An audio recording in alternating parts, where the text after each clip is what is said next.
بسم اللہ الرحمن الرحیم نانات ویک لشکر صدقا وفا کا پیکر نانات ویک لشکر صدقا وفا کا پیکر علماء دیوبند علماء دیوبند حق گواہی کے جرم میں یا رشم یا امن میں سہتے رہے ستم علماء دیوبند نانات ویک لشکر صدقا وفا کا پیکر۔ آپ تمام احباب کے علم میں ہے کہ انگریزی ماہ کی پہلی جمعرات مغرب کے بعد کا بیان یہ خالصتاً خانقاہی بیان ہوتا ہے۔ خانقاہی بیان کا مطلب یہ ہے کہ یہاں پوری گفتگو اس بات پر ہے کہ تزکیہ نفس یعنی باطن کو ٹھیک کرنا کتنا ضروری ہے اور باطن کی اصلاح کے لیے ذکر اللہ اور صحبت اہل اللہ کی کتنی ضرورت ہے۔ اہل اللہ کی صحبت اور اللہ کے ذکر کی کثرت یہ دو چیزیں ایسی ہیں جو انسان کے باطن کو صاف کرتی ہیں، اور کثرت کے ساتھ اللہ کا ذکر اتنا مفید ہے کہ جس کا شمار انسان کے بس میں نہیں ہے۔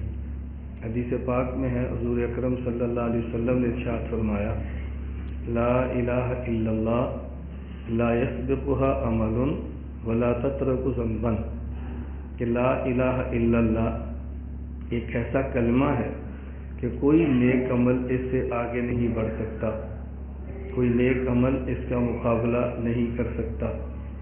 لا الہ الا اللہ ایسا کلمہ ہے کہ اگر انسان پڑھتا رہے تو انسان کے نامہ اعمال میں یہ کلمہ کوئی گناہ باقی نہیں رہنے دیتا۔ آپ اس سے اندازہ فرمائیں کہ لا الہ الا اللہ کا ورد اور کثرت کے ساتھ ذکر یہ کتنا مفید ہے۔ یہاں دو باتیں سمجھیں کہ حضور اکرم صلی اللہ علیہ وسلم نے جو یہ ارشاد فرمایا کہ لا الہ الا اللہ لا یسبقها عمل، کوئی عمل اس سے آگے نہیں بڑھتا، اس کا مطلب کیا ہے؟ کوئی شخص یہ نہ سمجھے کہ اس کا معنی یہ ہے کہ آدمی لا الہ الا اللہ پڑھتا ہے اور اعمال نہیں کرتا، اور دوسرا شخص اور نیک اعمال کرتا ہے اور لا الہ الا اللہ کثرت کے ساتھ نہیں پڑھتا، تو لا الہ الا اللہ کرنے والا اس آدمی سے آگے نکل جائے جو ذکر نہیں کرتا اور نیک اعمال کرتا ہے۔ حدیث کا یہ ہرگز معنی نہیں۔ اس حدیث مبارک کا مطلب یہ ہے کہ لا الہ الا اللہ یہ انسان کا بنیادی عقیدہ ہے، اور عقیدے سے عمل کبھی بھی آگے نہیں بڑھتا۔ اصل چیز انسان کا عقیدہ ہے، وہ درست ہو عمل قبول ہوتا ہے، اگر وہ درست نہ ہو تو عمل قبول نہیں ہوتا۔ یہ معنی ہے لا یسبقها عمل کا۔ بعض لوگ غیر عالم ہوتے ہیں تو وہ ذکر کی کثرت اور ذکر کے فضائل بیان کرتے ہوئے باقی اعمال کو پیچھے رکھ دیتے ہیں، یہ مناسب نہیں ہے۔ اور میں جو اکثر یہ بات کہتا ہوں کہ بعض لوگ غیر عالم ہوتے ہیں، اس کا مقصد کیا ہے کہ بعض لوگ عالم تو نہیں لیکن انہیں جاہل کہنا بھی مناسب نہیں، کیونکہ ہمارے معاشرے میں جاہل کا لفظ اور معنی میں استعمال ہوتا ہے اور غیر عالم کا معنی لفظ اور معنی میں استعمال ہوتا ہے۔ یہ میں آپ حضرات کو بطور خاص اس لیے بات عرض کرتا ہوں کہ جب بھی گفتگو کرنی ہو تو گفتگو کرنے کا سلیقہ سیکھنا بہت ضروری ہے۔ بس اوقات انسان گفتگو کرتے وقت ایسا طرز اختیار کرتا ہے کہ جو سامع کو وحشت کے اندر ڈال دیتا ہے اور سامع کو نفرت کے اندر ڈال دیتا ہے۔ سننے والے آدمی کے دل میں آپ کی محبت ختم ہو جاتی ہے تو ظاہر ہے پھر آپ کی بات کو قبول کیسے کرے گا۔ اس لیے ایسے الفاظ کا استعمال کرنا داعی، مبلغ اور عالم کے لیے بہت ضروری ہے کہ جو سامعین کو قریب کرے اور سامعین کو دور نہ کرے، دین سیکھنے والوں کے دل میں سکھانے والے کی محبت پیدا کرے، دین سیکھنے والوں کے دل میں سکھانے والے کی نفرت پیدا نہ کرے۔ اس لیے جب ہم اسٹیج سے یہ بات کہتے ہیں کہ عالم اور جاہل، تو ایک ساتھی سامنے ایسا ہے کہ جس نے PhD کی ہے یا اس نے کوئی اور ڈگری حاصل کی ہے، یونیورسٹی کے اندر پڑھا ہے، اب شریعت کا علم نہ ہونے کی وجہ سے اگرچہ وہ جاہل ہے لیکن دنیاوی علم اس کے پاس ہے، اس لیے ہمارے معاشرے میں اس کو جاہل نہیں کہتے۔ اور شریعت نے عرف کا بہت زیادہ خیال کیا ہے۔ عرف کا معنی ہوتا ہے اپنے علاقے کا ماحول۔ شریعت ماحول کو کبھی بھی نظر انداز نہیں کرتی۔ اس کا معنی یہ نہیں ہے کہ شریعت ماحول کی وجہ سے اپنے مسائل بدل دیتی ہے، یہ معنی نہیں ہے، لیکن ماحول، عرف اور علاقے کے رواج کو شریعت نظر انداز بھی نہیں کرتی۔ یہ بات اگر آپ سمجھیں تو اس سے ایک بہت بڑا مسئلہ حل ہوگا۔ ہمارے یہاں دو لفظ استعمال ہوتے ہیں، ایک لفظ بدعت اور ایک لفظ رواج۔ بدعت اور رواج میں بہت فرق ہے۔ بدعت کا معنی یہ ہے کہ ایک آدمی جو دین نہیں اس کو دین سمجھے، یہ بدعت ہے۔ اور رواج کا معنی کہ دین نہیں اور اس کو دین سمجھتا بھی نہیں، اپنی رسم سمجھ کے کرتا ہے۔ اب اس کا حکم بدل جائے گا۔ اگر کوئی شخص دین نہ ہو اور اس کو دین سمجھے، اب حکم اور ہوگا، اور دین نہ ہو اور دین سمجھے بھی نہ، صرف اپنا رواج سمجھے، اب حکم بدل جائے گا۔ دونوں میں بہت بڑا فرق ہے۔ ہمارے ہاں ایک رواج اور رسم چلتی ہے کہ میت کے وفات کے 3 دن بعد ایک رسم ہوتی ہے اور اس کا نام رکھا ہے رسم قلب۔ جب کرنے والا اس کو رسم کہہ رہا ہے تو آپ اس کو رسم سمجھ کے تردید کریں، اگر وہ اس کو بدعت کہتا ہے تو بدعت سمجھ کے تردید کریں۔ تو جب لکھنے والا خود کہہ رہا رسم قلب تو اس کا معنی یہ ہے کہ وہ اس کو دین نہیں سمجھ رہا، رواج سمجھ رہا ہے۔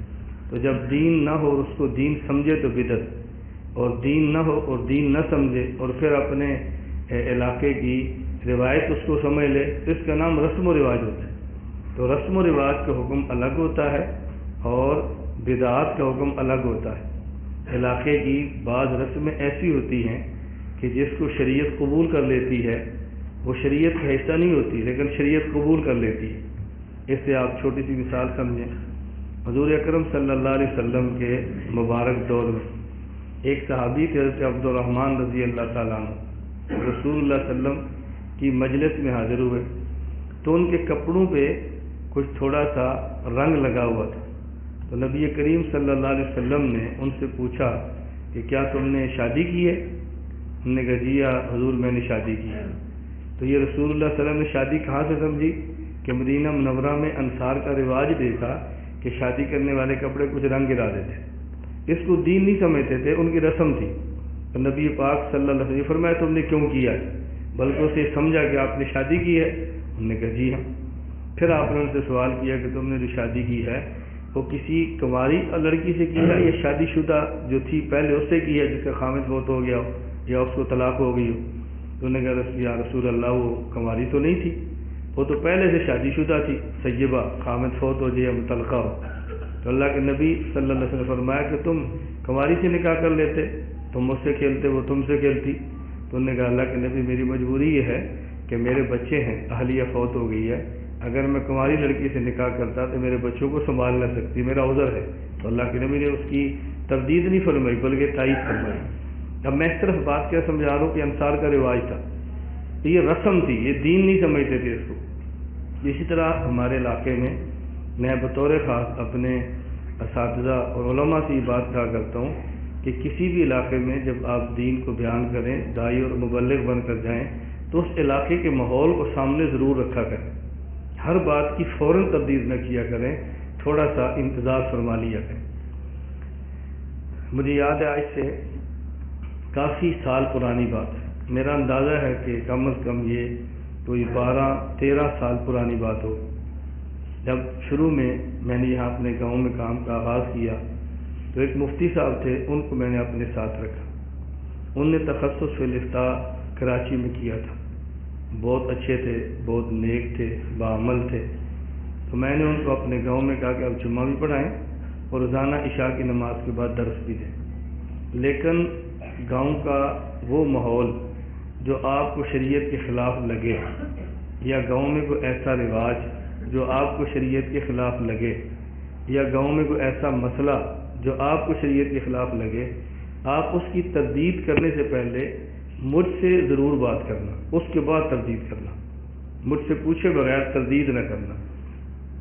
وہ چونکہ نئے عالم تھے تو نئے آدمی کے علم کا جوش بھی ہوتا ہے، وہ پھر علم جوش مارتا ہے، اس کے نفع نقصان کیا ہوتے ہیں وہ خیر میں ایک واقعہ آپ کو سناؤں گا علم کے جوش مارنے سے بھی۔ تو مفتی صاحب نے ہمارے یہاں درس قرآن دیا، تو درس قرآن کے بعد مسئلہ بیان کیا کہ آپ لوگ جو دیہات والے باغات کی بیع کرتے ہو یہ بیع فاسد ہے، یہ بیع جائز نہیں ہے، غلط ہے۔ کیوں؟ اس لیے کہ ہمارے یہاں باغات کی بیع اور تجارت بیچنے کی ترتیب کیا ہوتی ہے کہ کچا پھل بیچتے ہیں، اور کتب فقہ میں لکھا ہے کہ کچا پھل بیچنا اس شرط پر کہ جب پکے گا تو پھر توڑیں گے تو یہ بیع فاسد ہے۔ مسئلہ بیان کر دیا۔ جب انہوں نے مسئلہ بیان کیا تو مجھ سے ہمارے گاؤں کے ایک آدمی نے پوچھا کہ آج مفتی صاحب نے فرمایا کہ جو ہم باغات بیچتے ہیں یہ بیع فاسد ہے، تو ہم تو سب ایسے بیچتے ہیں۔ میں نے کہا میں ان سے بات کر دوں پھر میں آپ کو بتاؤں گا۔ میں نے مفتی صاحب کو بلایا اور میں نے پوچھا کہ آپ نے مسئلہ بیان فرمایا ہے؟ انہوں نے کہا بالکل۔ میں نے کہا کیوں؟ انہوں نے کہا بیع فاسد ہے، کتب فقہ میں لکھی ہے، تو میں کیوں نہ بتاتا۔ میں نے کہا میں نے آپ سے گزارش کی تھی کہ ہمارے گاؤں کا کوئی مسئلہ جو آپ کو شریعت کے خلاف لگے تو اس کی تردید کرنے سے پہلے مجھ سے مشورہ ضرور کر لینا۔ تو انہوں نے کہا میں نے غلط مسئلہ بیان کیا۔ میں نے کہا آپ نے 100% غلط مسئلہ بیان کیا، کتب فقہ میں ایسے لکھا ہے۔ میں نے کہا ایسے بھی لکھا ہے، ایسے ہی نہیں ایسے بھی لکھا ہے، کچھ اور بھی لکھا ہے، وہ اور آپ کی نظر میں نہیں ہے۔ مجھے فرمانے کہ وہ کیا؟ میں نے کہا بات سمجھے، کچے پھل کو بیچنا یہ ناجائز نہیں ہے، کچے پھل کو باغ کے اوپر ہو اور بیچنا یہ ناجائز نہیں ہے۔ فقہا فرماتے ہیں کہ جب آپ باغ پر لگے کچے پھل کو بیچیں گے اس شرط کے ساتھ کہ جب میں پکوں گا تو توڑوں گا، تو ہو سکتا ہے پکنے میں کچھ دن زیادہ لگ جائیں، مالک کے گا توڑو، آپ کی میں نے بھی نہیں توڑنا تو اس سے لڑائی ہوگی، جھگڑا ہوگا نا۔ اور یہ جو آپ نے شرط لگائی ہے کہ پکے گا تو توڑوں گا، اب یہ شرط ایسی ہے کہ جو جھگڑے کا سبب بنی، اسے فقہا کہتے ہیں شرط ایسی ہے جو مفضی الی المنازعات ہے، یہ ایسی شرط ہے جو جھگڑے تک پہنچا رہی ہے۔ اور جب تجارت اور بیع میں ایسی شرط آ جائے جو مفضی الی المنازعات اور جھگڑے تک پہنچائے اس سے بیع فاسد ہو جاتی ہے۔ تو یہ کچے پھل کو بیچنا کہ جب پکے گا تو اتاروں گا یہ خود بیع غلط نہیں ہے، لیکن اس میں شرط آئی ہے جو جھگڑے کا سبب ہے، اس لیے یہ بیع فاسد ہے۔ اور اگر یہ شرط موجود اور جھگڑا نہ ہوتا ہو کسی علاقے میں تو پھر بیع فاسد نہیں ہے۔ ہمارے عرف اور ماحول میں سارے باغات کی بیع ایسی ہوتی ہے کہ جب پکے گا تو توڑوں گا، کوئی 10 دن بعد توڑتا ہے تو پہلے توڑتا ہے، اور ہمارے عرف میں اس شرط کی وجہ سے جھگڑا نہیں ہوتا۔ تو ہمارے عرف نے چونکہ جھگڑا ختم کر دیا ہے اس لیے اب یہ شرط ہے لیکن مفضی الی المنازعات نہیں ہے، لہذا اب بیع فاسد نہیں ہوگی۔ اور میں نے کہا اس کی میں آپ کو مثال دیتا ہوں، آپ ایسا کریں کہ آسن فتاویٰ اٹھا کے لیں، مفتی رشید احمد لدھیانوی رحمۃ اللہ علیہ کا وہ آسن فتاویٰ اٹھا کے لے آئے۔ میں نے کہا اس میں پڑھیں بیع و ثمار، پھلوں کی جو بیع ہے اس کے بارے میں ذرا پڑھیں۔ ایک ہوتی ہے بیع کسی پھل کی، بیع و ثمار اسے کہتے ہیں قبل بدو الصلاح، یعنی پھل کو بیچنا پکنے سے پہلے جب کچا ہو، اس کہتے ہیں بیع الثمار قبل بدو الصلاح، پکنے سے پہلے بیچنا کچے پھل کو اس شرط کے ساتھ جب پکے گا تو توڑوں گا۔ اور میں نے کہا ایک ہوتی ہے بیع الثمار قبل الوجود، ایسے پھل کو بیچنا جو موجود ہی نہیں ہے۔ مفتی صاحب فرماتے ہیں کہ ہمارے ہاں ایسی چیز کو بیچنا جو موجود ہی نہیں ہے ویسے تو جائز نہیں ہے، بیع المعدوم کیسی ہوگی؟ ایک چیز ہے ہی نہیں اور آپ بیچ دیں، یہ تو جائز نہیں ہے۔ لیکن سندھ میں ایسے بیع ہوتی ہے کہ وہاں کیلوں کے باغات ہوتے ہیں، کیلے 1-2 ایکڑ کیلے بیچ دیے، اس میں کیلے کے درخت، کیلے کے پودے پر کیلے کا پھل لگا ہوتا ہے، اور وہ ختم ہوتا ہے تو توڑتے ہیں تو اور لگتا ہے، وہ توڑتے ہیں اور لگتا ہے، وہ توڑتے ہیں اور لگتا ہے، اور پورے سال کے لیے اس کیلے کو خرید لیتے ہیں۔ کچھ لگا ہوتا ہے وہ بھی، اور جو بعد میں لگنا ہوتا ہے وہ بھی، دونوں کے پیسے دے دیتے ہیں۔ تو مفتی فرماتے ہیں ویسے جائز تو نہیں ہے، لیکن ہمارے عرف میں یہ بیع ایسی چل پڑی ہے کہ جیسے جھگڑا نہیں ہوتا لہذا یہ جائز ہے۔ تو میں نے کہا ایک بیع پھل پکنے سے پہلے اور ایک بیع پھل ہونے سے پہلے، جب پھل ہونے سے پہلے بیع جائز ہو تو پکنے سے پہلے بھی جائز ہوتی ہے عرف کی وجہ سے۔ مجھے کہتے ہیں اس طرف تو میری نظر نہیں گئی۔ میں نے کہا اب نظر گئی ہے، اب گاؤں میں دوبارہ درس ہے اور ان سے کہیں کہ میں نے مسئلہ غلط بیان کیا۔ اصل میں عموماً چونکہ میرے نام کے ساتھ مفتی نہیں لکھا ہوتا اور میں نے باضابطہ تخصص الافتاء نہیں کیا، اس سے بعضوں کو شک پڑ جاتا ہے کہ شاید اس کی مسائل پہ نظر نہیں ہے۔ میں نے کہا بھی تخصص تو اس وقت کراتے ہیں کہ اب صلاحیتیں بہت کمزور ہیں، آدمی اصول سے مسئلہ بیان نہیں کر سکتا، اس لیے مستقل تخصص کرایا جاتا ہے۔ اور جب درس نظامی تگڑا ہوتا تھا، صلاحیتیں مضبوط ہوتی تھیں، طالب علم اصول سے مسئلہ نکال لیتا تھا، اس وقت باضابطہ تخصص نہیں ہوتا تھا، اب کرانا پڑتا ہے۔ اب بہت سارے لوگ ایسے ہیں کہ ان نے تخصص نہیں کیا ہوتا، خطیب بہت اچھے ہیں، اور بعض ایسے خطیب اچھے نہیں ہوتے، تخصص کرا کے پھر خطیب بنایا جاتا ہے۔ تو جس کو اللہ نے طبعاً صلاحیت خطابت کی دی ہو اور وہ آگے نکل سکتا ہو، اس کو تو نہیں کہتے بھائی تم سیکھو، سیکھنا اسے کہتے ہیں کہ جس کو چیز نہیں آتی۔ اللہ ہمیں یہ بات سمجھنے کی توفیق عطا فرمائے۔ اب دیکھیں میں نے خطابت میں کوئی کورس نہیں کیا اور میں تقریریں کرتا ہوں، بعض خطابت کا کورس کرتے ہیں پھر بھی تقریر نہیں کر سکتے۔ اس کی وجہ مجھے شوق ہے اور میں نے طالب علمی سے تقریر سیکھی ہے۔ مجھے ابھی تک یاد ہے کہ درجہ خامسہ والے سال جامعہ اسلام امدادیہ فیصل آباد میں پڑھتا تھا تو میں خود تقریر تیار کرتا تھا اور تقریر تیار کر کے پھر تقریر کرتا تھا، اور دورہ حدیث تک کے طلباء جمعرات کو میری تقریر سنا کرتے تھے، اور بعض طلباء خدا گواہ ہے لکھا کرتے تھے بات، اور میں ایک عنوان پہ تقریر کرتا تھا۔ جس طلباء کا مزاج ہوتا ہے نا، ایک تپائی دوسری تیسری میں 3 تپائیاں لگاتا، پھر اس کو اسٹیج بناتا۔ 8 روپے کی میں نے کارکلی خریدی تھی، وہ میں پہنتا۔ 10 روپے کا میں نے ایک چشمہ نقلی خریدا تھا، وہ پہنتا، پھر گلے میں کپڑا لٹکاتا اور 1 گھنٹہ ایسے تقریر کرتا جیسے کہ بندہ لاکھوں کے مجمع میں بولتا۔ 1 گھنٹہ میں اپنے عنوان پہ مسلسل دلائل دیتا تھا۔ حالانکہ جو جامعہ اسلامیہ امدادیہ کو جانتے ہیں ان کو پتہ ہے وہ خطابت کا مزاج نہیں ہے، لیکن میں جمعرات کرتا تقریر۔ میرے ذہن میں تھا کہ ہم نے خطابت کرنی ہے اور قوت دلیل سے دنیا میں اپنا کام کرنا ہے۔ یہ آج کی بات نہیں ہے، یہ میں رابعہ اور خامسہ والے ساتھ کی بات کرتا ہوں۔ اس وقت سے میرا ذوق تھا کہ ہم نے کام کرنا ہے۔ خیر میں عرض ہی کر رہا تھا تو اب ان کو بات سمجھ آئی کہ ہم مسئلہ کیسے ہوتا ہے۔ تو میں سمجھا رہا تھا ایک رواج ہوتا ہے، ایک رسم ہوتی ہے اور ایک بدعت ہوتی ہے۔ بدعت اور رواج میں فرق سمجھیں۔ اگر کوئی شخص غیر دین کو دین سمجھتا ہے اس کی تردید بدعت سمجھ کر کرے، اور کوئی شخص غیر دین کو رسم کہتا ہے، رسم سمجھ کر کرتا ہے، اس کی تردید رسم سمجھ کر کرے، رواج سمجھ کر کریں، بدعت سمجھ کر نہ کریں۔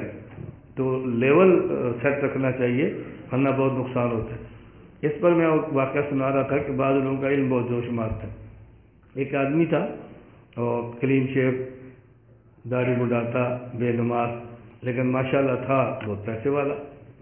تبلیغی جماعت کے قابو میں آ گیا، دعوت دی، گشت کیا، تعلیم میں بیٹھا، اس کا ذہن بنا اور اس نے الحمدللہ 4 ماہ لگا دی۔ اب 4 مہینے لگانے کے بعد داڑھی بھی رکھ لی، پگڑی بھی باندھ لی، لباس بھی سنت کے مطابق ہے۔ اب اس کو خیال آیا کہ میں نکاح کسی عالمہ سے کر لوں تاکہ میرے گھر میں دین کا سلسلہ چل پڑے۔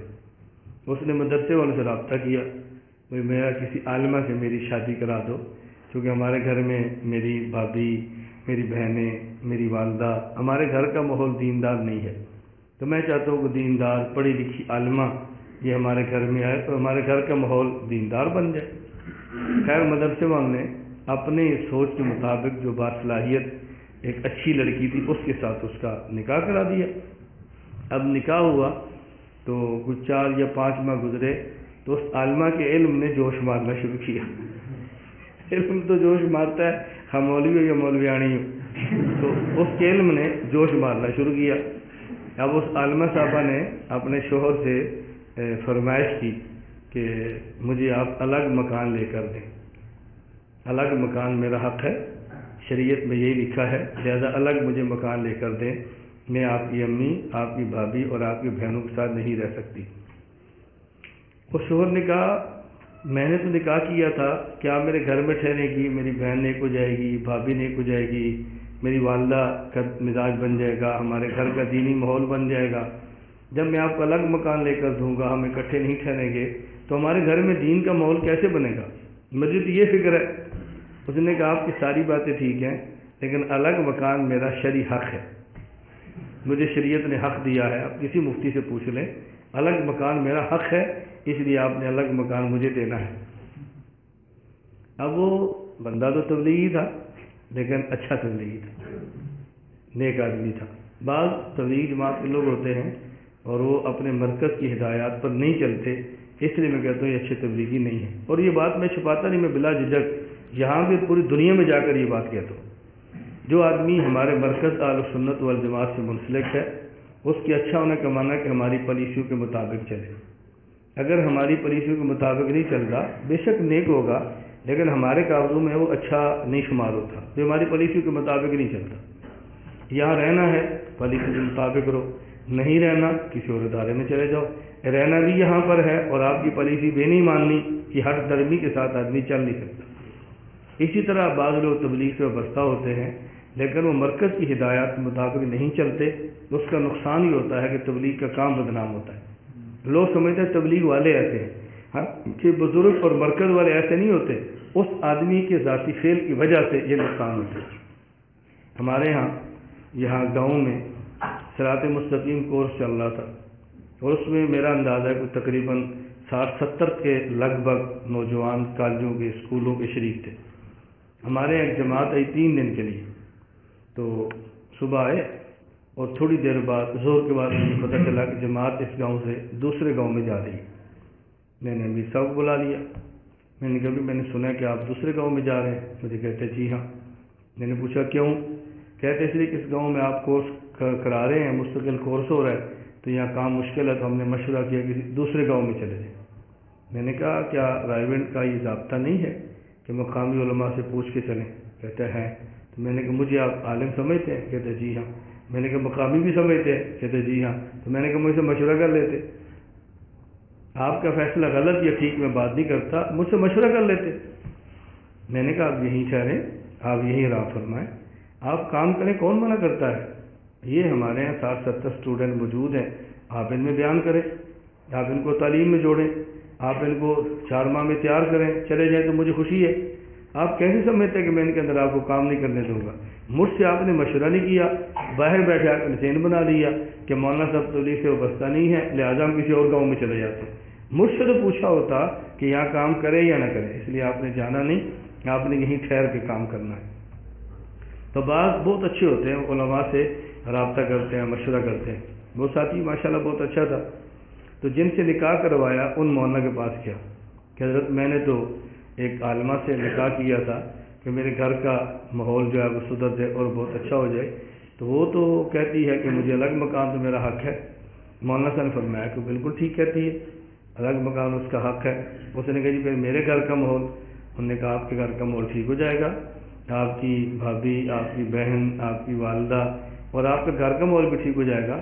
آپ ایسا کریں کہ ہم آپ نکاح ایک اور عالمہ سے کرا دیتے، اور آپ گھر جا کر اپنی اہلیہ سے کہہ دو بھئی مکان دوسرا آپ کا حق ہے، میں آپ کو دیتا ہوں، لیکن الگ مکان بننے میں 4 مہینے لگنے ہیں، 4-5 مہینے لگ جائیں گے، تو میں دوسری شادی کر لیتا ہوں، تو آپ وہاں چلی جائیں اور میں دوسری بیوی کسی پرانے مکان میں رکھ لیتی ہوں۔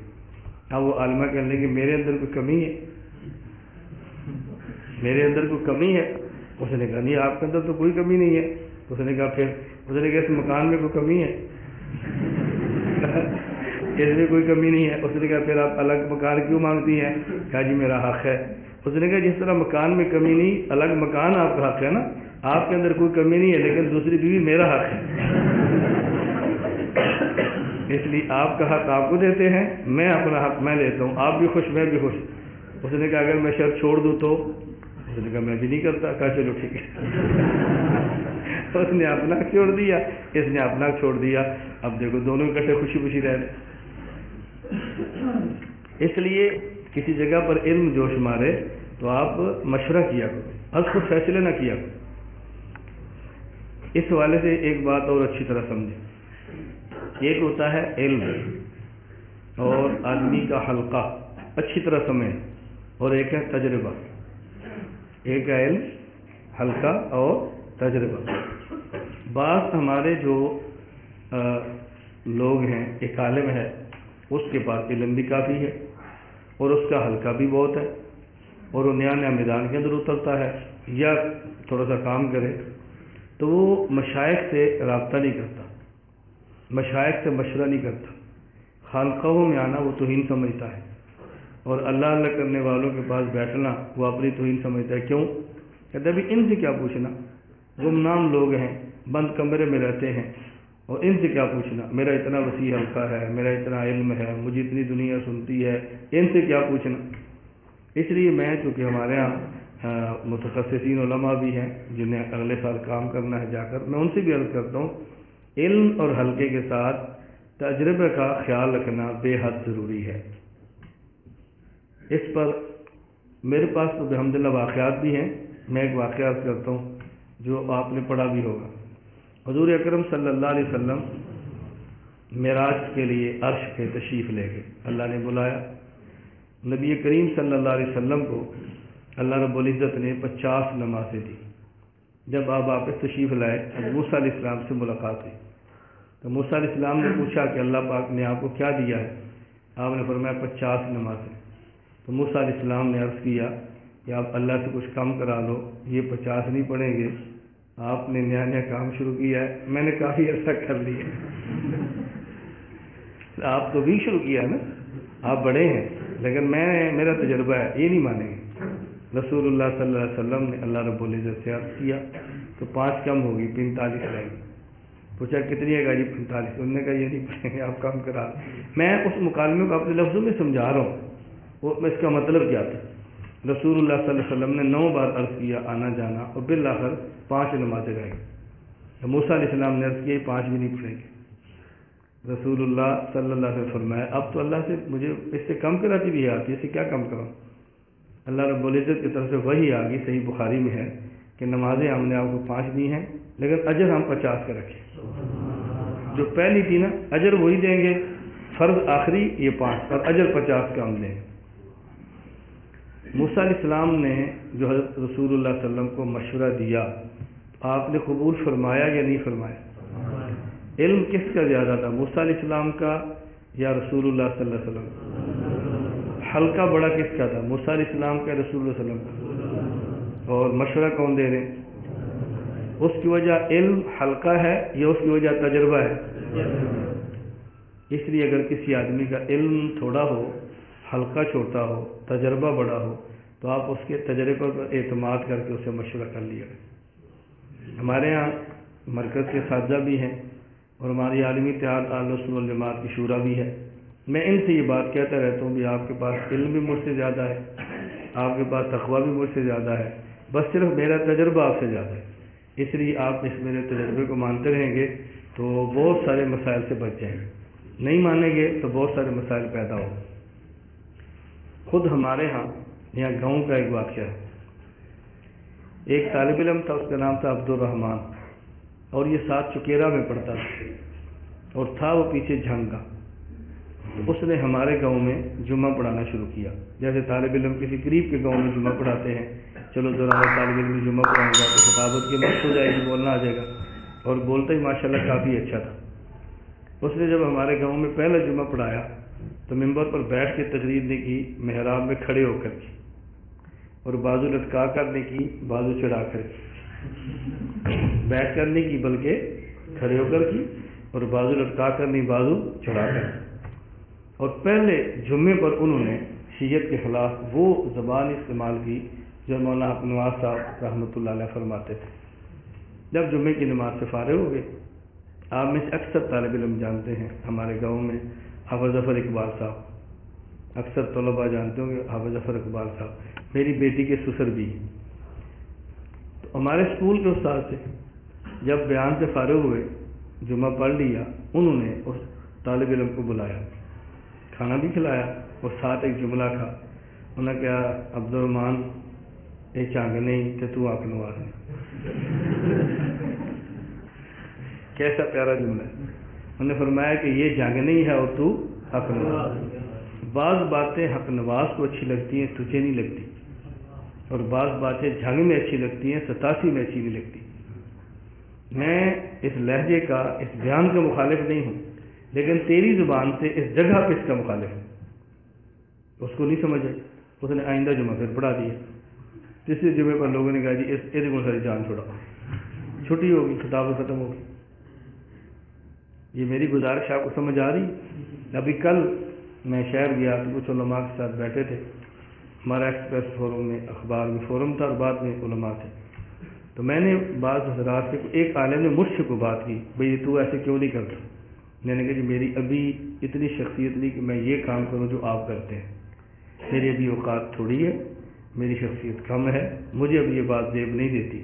یہ بات اگر آپ سمجھ جائیں گے نا تو آپ دین کا کام مسلسل کریں گے اور فتنوں اور مشکلات سے بچ کے کریں گے۔ نہیں سمجھیں گے تو بے حد نقصان ہوگا۔ یہ بات میں آپ کو کس درد کے ساتھ سمجھاؤں اور کن لفظوں میں سمجھاؤں، اللہ کرے یہ بات آپ کو سمجھ آئے۔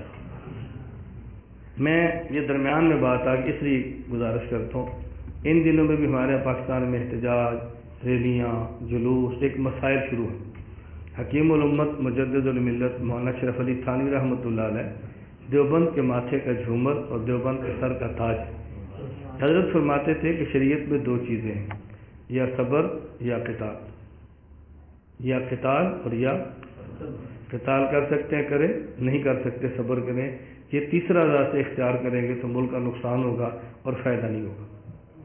اور اس کی آڑ میں بہت سارے لوگ ایسے مقاصد حاصل کریں گے کہ جو بعد میں آپ سنبھال نہیں پاؤ گے۔ آج بھی ہمارے ہاں شہر میں کل ہے احتجاج، مجھ سے بہت زیادہ رابطہ بھی کیا کہ مولانا صاحب کل احتجاج آپ آئے، میں نے کہا میں نہیں آؤں گا۔ وجہ میں نے کہا وجہ ڈر یا خوف نہیں ہے، وجہ ہمارے کام کی پالیسی ہے۔ ہم سمجھتے ہیں کہ پوری دنیا میں اہل سنت والجماعت کے عقائد ہم نے پھیلانے ہیں اور اس کا تحفظ بھی کرنا ہے، اور اس کے لیے کون سا راستہ اختیار کرنا ہے ہم نے سوچ سمجھ کر اختیار کیا ہے۔ یہ احتجاج آپ کریں اور کاش پہ دلائل ہم سے لے لیں، اس میں خیر ہوگی اور اس میں بہت بہتری ہوگی۔ اب جن حالات میں ہم گزر رہے ہیں نا، میں آپ کو کس طرح سمجھاؤں، اللہ کر یہ بات سمجھیں۔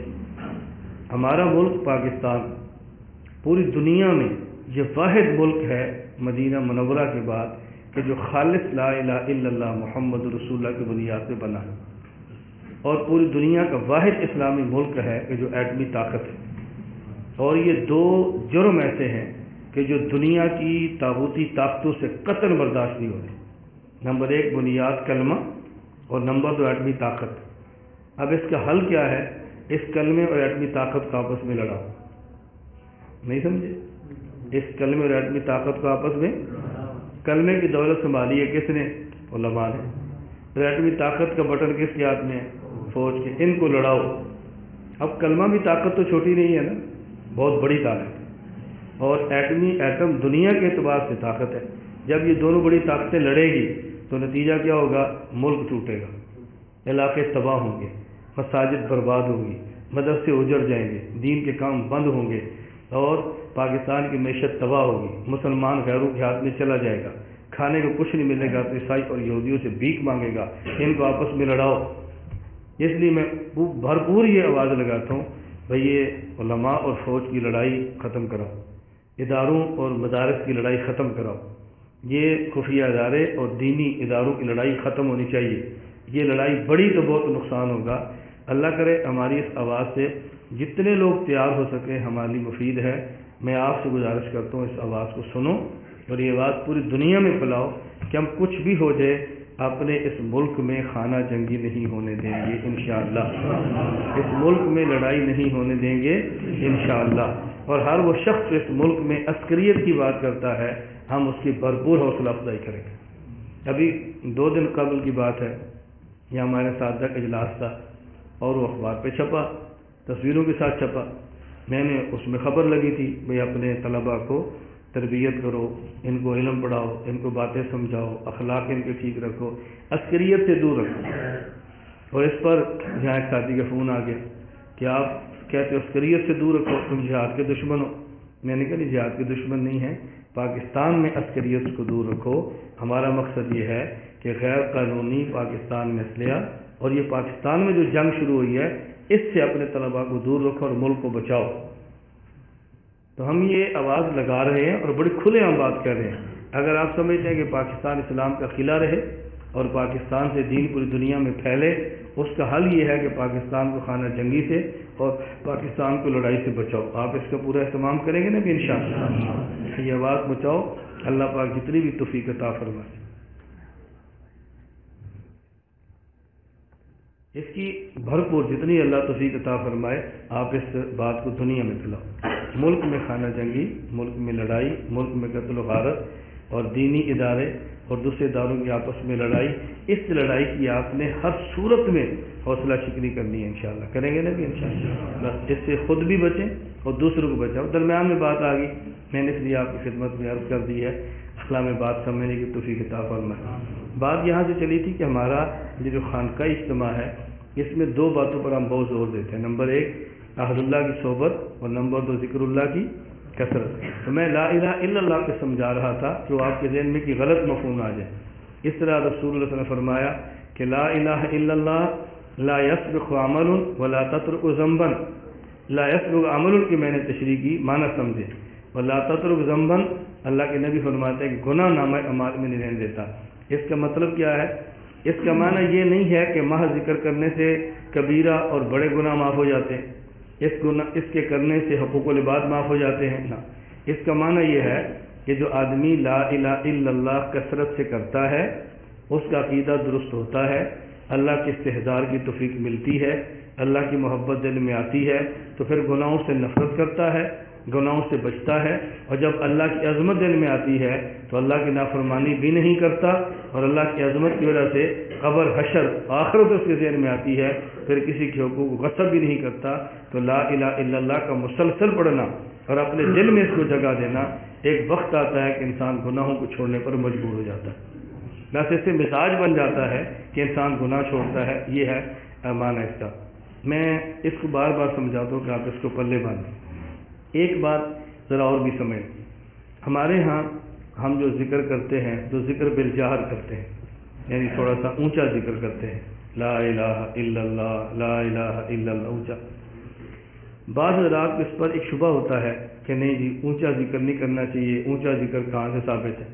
قرآن کریم میں ہے، اور قرآن کریم ادعوا ربکم تضرعا وخفیا، قرآن کریم میں یہ ذکر آہستہ کرو، اللہ کو آہستہ پکارو، اونچی آواز سے مت پکارو، قرآن کریم میں. اور حدیث پاک میں ہے کہ رسول اللہ صلی اللہ علیہ وسلم نے فرمایا اربعوا علی انفسکم، اپنے آپ کو آرام دو، انکم لا تدعون سما ولا غائبا، تم ایسے خدا کو نہیں پکارتے کہ جو بہرا اور غائب ہے. اپنے نفسوں کا مشقت میں مت ڈالو خود کو. اور ایک حدیث پاک میں ہے آپ صلی اللہ علیہ وسلم نے فرمایا کہ خیر ذکر الخفی، کہ بہترین ذکر وہ ہے جو آہستہ ہو، اور آپ لوگ تو بالجہر کرتے ہو. بعض حضرات میں شبہ پیدا ہونے شروع ہو جاتے ہیں، تو میں یہ شبہات دور اس لیے کرتا رہتا ہوں کہ آپ کو اپنے عمل پر شبہ نہ ہو، اپنے عمل پر خدشہ نہ ہو. آپ بالکل دلیل کے ساتھ بات کرو، اور تمہیں کوئی بندہ یہ مجبور نہ کر سکے کہ تمہارا طرز ٹھیک نہیں ہے، تمہارا طرز غلط ہے، اور تم نے کون سا یہ بدعت کا ارتکاب کی ہے. اچھی طرح سمجھیں. جس طرح احادیث میں ذکر خفی اور آہستہ ذکر کے فضائل ہیں، اسی طرح احادیث میں اونچے ذکر کرنے کے بھی فضائل ہیں. دونوں قسم کی حدیث. چلو ایک حدیث نشین فرما لیں. نبی کریم صلی اللہ علیہ وسلم نے فرمایا، حدیث قدسی ہے. حدیث قدسی میں نے کئی بار آپ کو سمجھایا. حدیث قدسی کسے کہتے ہیں؟ حدیث قدسی هو الکلام الذی یبینہ النبی بلفظہ وینسبہ الی ربہ، ایسا کلام جو اللہ کے نبی کی زبان مبارک سے نکلے اور آپ نسبت اس کی اللہ کی طرف فرمائیں کہ یہ بات اللہ نے فرمائی ہے. یہ حدیث قدسی ہے. رسول اللہ صلی اللہ علیہ وسلم ارشاد فرماتے ہیں، اللہ رب العزت نے فرمایا من ذکرنی فی نفسہ ذکرتہ فی نفسی، کہ جو مجھے خلوت میں یاد کرے گا میں اس کو تنہائی میں یاد کرتا ہوں. ومن ذکرنی فی ملأ ذکرتہ فی ملأ خیر منہم، اور وہ مجمع میرا نام لیتا ہے اس کا میں ذکر اس مجمع میں کرتا ہوں جو اس سے بہتر ہوتا ہے. ہمارا ذکر مجمع میں ہوتا ہے، خلوت کے اندر ہوتا ہے. کسی مجمع کے ذکر پر اشکال ہوتا ہے جی آپ کیسا ذکر کرتے ہیں. اس کا جواب دے نشین فرما رہے. احادیث دونوں قسم کی ہے. اس کے جوابات کئی ہیں، مختلف علماء نے دیے ہیں. حضرت آپ نے نام سنا ہوگا تفسیر مظہری کے مصنف، تفسیر مظہری کے مصنف. اب یہ لکھنے والا مظہر نہیں ہے، لکھنے والا مظہر نہیں ہے، لکھنے والے کا نام اور ہے. کیا نام ہے؟ قاضی ثناء اللہ پانی پتی رحمۃ اللہ علیہ. اور شیخ کا نام کیا تھا؟ مرزا مظہر جان جانا. تو اپنی تفسیر اپنے شیخ کے نام پہ لکھی ہے، تفسیر مظہری. کوئی بندہ سمجھتا ہے شاید اس کا مصنف مظہر ہوگا، مصنف مظہر نہیں ہے، شیخ مظہر ہے. تو نام تفسیر کا کیا لکھا؟ تفسیر مظہری. اور قاضی ثناء اللہ پانی پتی رحمۃ اللہ علیہ فنا فی الشیخ. آپ فنا فی الشیخ کا اندازہ اسی سے کریں نا کہ تفسیر خود لکھی ہے تو نام اس کا اپنی بجائے اپنے شیخ کی طرف منسوب کیا ہے. سننے والا سمجھتا ہے کہ شاید فلاں بندے کی کتاب ہوگی، حالانکہ مصنف اور قاضی ثناء اللہ پانی پتی رحمۃ اللہ علیہ بہت بڑے مفسر تھے اور بہت بڑے محدث اور بہت بڑے صوفی تھے. ادعوا ربکم تضرعا، اس آیت کے تحت قاضی ثناء اللہ پانی پتی رحمۃ اللہ فرماتے ہیں یہ بات اچھی طرح ذہن بٹھا لو کہ احادیث ذکر بالجہر کے بارے میں اتنی کثرت کے ساتھ آئی ہیں اور اتنے صحابہ اور تابعین کے آثار آئے ہیں، فرمایا اکثر من ان تحصا، ان کو شمار کرنا ممکن نہیں، ان کو شمار کرنا ممکن ہے، اس قدر آئی. وعلم ان الاحادیث الواردہ بالجہر بالقرآن، یہ فرمائے ان کے الفاظ ہیں، اور اس قدر احادیث اور آثار آئے ہیں کہ جن کو شمار ممکن نہیں. آگے فرماتے ہیں لیکن فی حق من لا یخاف ریاء ولا اعجابا، لیکن یہ اس شخص کے حق میں ہے کہ جس کو ریا کا بھی خدشہ نہ ہو، عجب کا بھی خدشہ نہ ہو، خود کو بڑا سمجھے، اسی طرح اور جو قباحتیں ہیں اس کا بھی خدشہ نہ ہو، اس کی کسی کو تکلیف بھی نہ ہوتی نہ ہو، کسی کی نماز بھی خراب نہ ہوتی ہو، اس شخص کے حق میں ذکر بالجار افضل ہے. اور اگر یہ چیزیں نہ ہوں، خدشہ ہو ریا کا، خدشہ ہو عجب کا، خدشہ ہو نماز کے خراب ہونے کا، خدشہ ہو کسی آدمی کی نیند خراب ہو جائے گی، تو پھر جہر کی بجائے پھر صرف پھر آہستہ افضل ہے. اب اس کا مطلب وہ احادیث بھی ہیں، یہ احادیث بھی ہیں، ان کا محل یہ اور اس کا محل یہ ہے. حضرت شاہ ولی اللہ رحمۃ اللہ علیہ کتنے بڑے آدمی ہیں آپ سمجھتے ہیں. ہمارے ہاں یہ صحیح بخاری، صحیح مسلم، ترمذی، ابو داؤد، نسائی، ابن ماجہ، یہ جو سیاستہ ہیں، ان میں سے ہر عالم کی سند جب رسول اللہ صلی اللہ علیہ وسلم تک جاتی ہے ہمارے اس بر صغیر میں تو حضرت شاہ ولی اللہ سے گزر کے جاتی ہے. یہ کیسا پل ہے، آپ بتائیں کتنا بڑا آدمی ہوگا. تو حضرت شاہ ولی اللہ رحمۃ اللہ علیہ خود شفاء العلیل میں اس پر تبصرہ کرتے ہوئے یہی بات ارشاد فرماتے ہیں. حضرت شاہ صاحب رحمۃ اللہ فرماتے ہیں کہ ذکر بالجہر بھی ہے اور ذکر بالسر بھی ہے.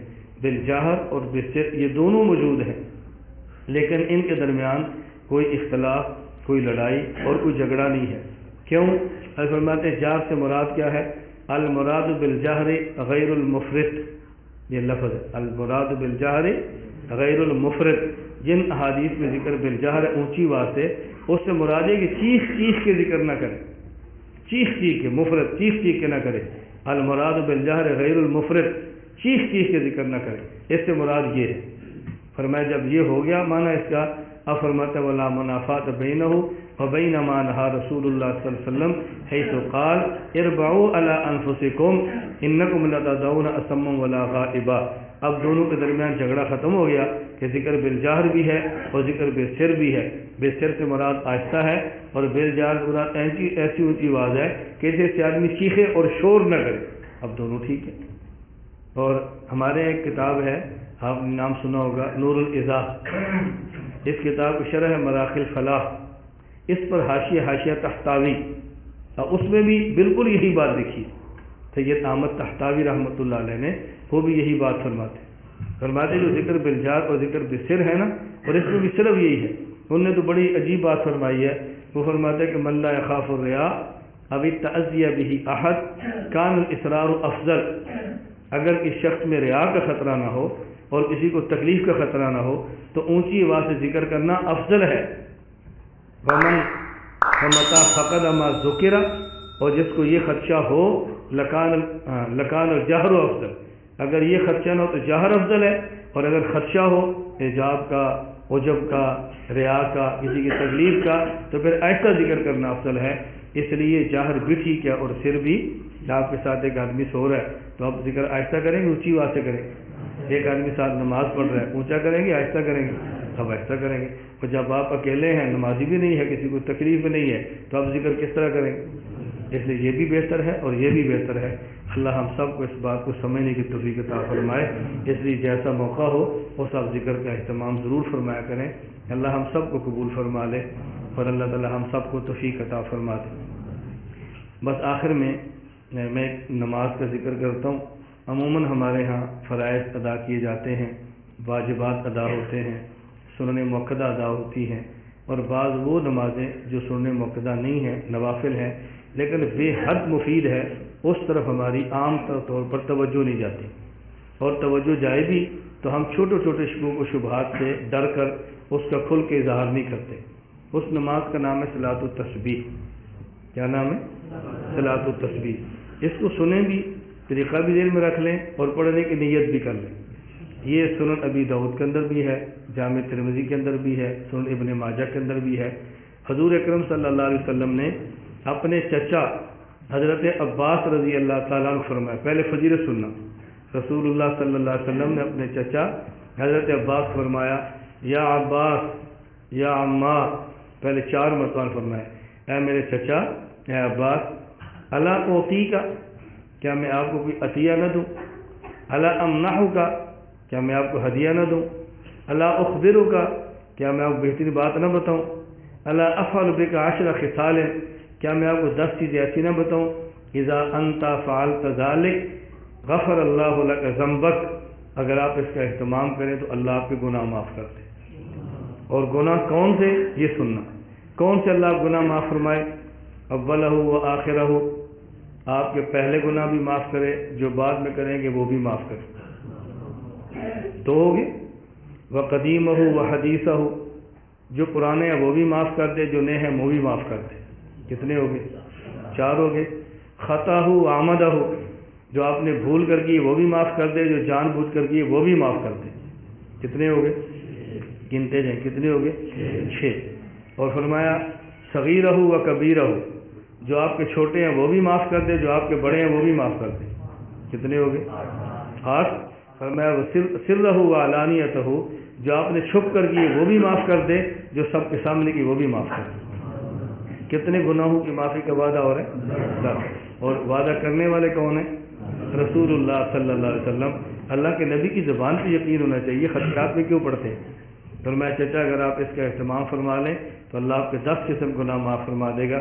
اولہ و آخرہ، پہلے اور بعد والے، قدیمہ و حدیثہ، پرانے اور نئے، خطاہ و آمدہ، بھول کر اور جان بوجھ کر جو کیے، صغیرہ و کبیرہ، چھوٹے اور بڑے، اور سرہ و علانیتہ، چھپ کر کیے اور ظاہراً کیے، اللہ سارے گناہ معاف کر دے گا۔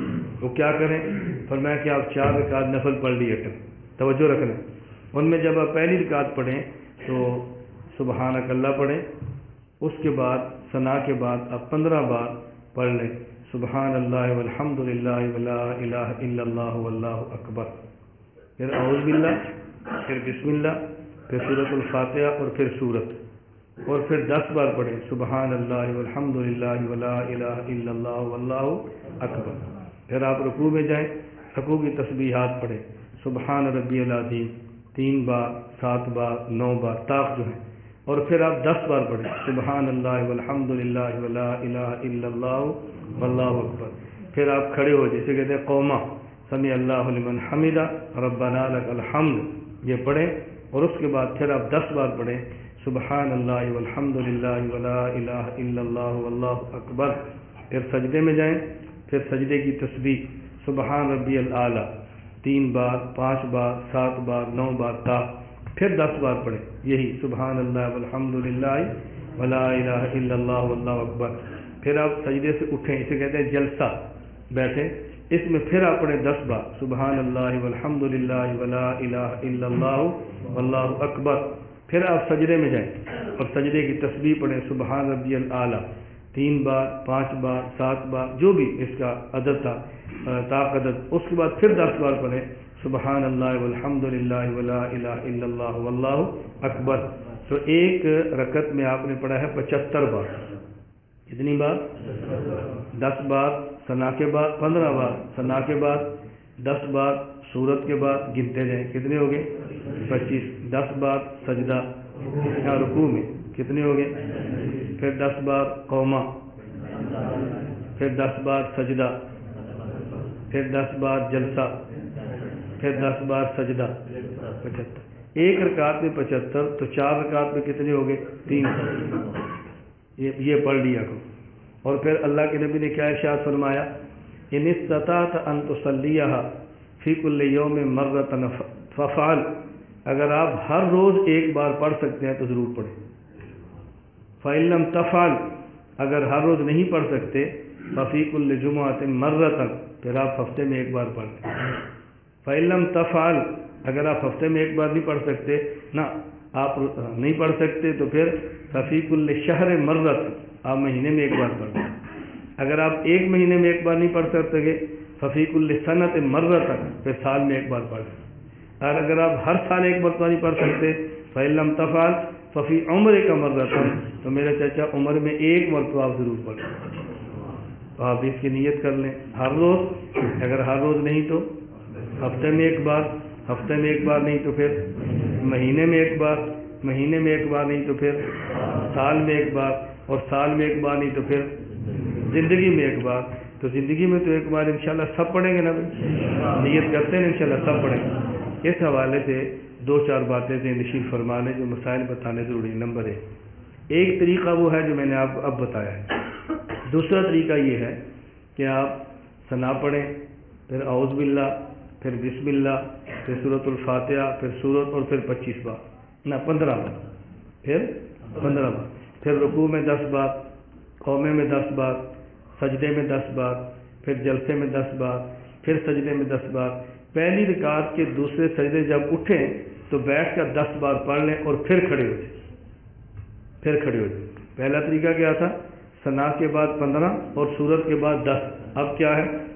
سورت کے بعد 15 اور دوسرے جلسے کے بعد، دوسرے سجدے کے بعد 10.